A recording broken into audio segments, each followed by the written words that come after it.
பிரச்சனைன்னு ஒன்று வந்த உடனே உங்க கண்ணுக்கு முன்னாடி என்ன வந்து நிக்குது யோசிச்சு பாருங்க. என்ன வந்து நிக்குது? உடனே நிறைய பேருக்கு பேங்க் தான் ஞாபகம் வரும், நிறைய பேருக்கு பத்திரம் ஞாபகம் வரும், நிறைய பேருக்கு கடன் கொடுக்குற அந்த நபர் ஞாபகம் வரும், ஒவ்வொருத்தருக்கும் சிலருக்கு வந்து டாக்டர் ஞாபகம் வருவார்.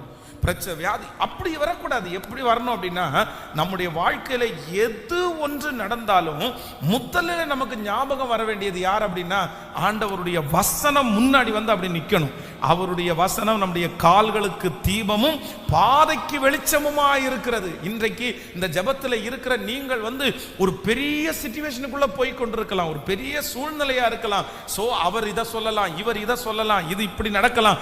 ஆனா அதெல்லாத்தையும் ஓரங்கட்டி வச்சுட்டு இப்ப நீங்க செய்ய வேண்டியது ஒன்றே ஒன்று. ஆண்டவரே, நீர் இதை குறித்து என்ன சொல்லி இருக்கிறீர், நீர் இதை குறித்து என்ன சொல்ல போகிறீர் அப்படின்ற ஒரு வார்த்தையை நீங்க கேளுங்க.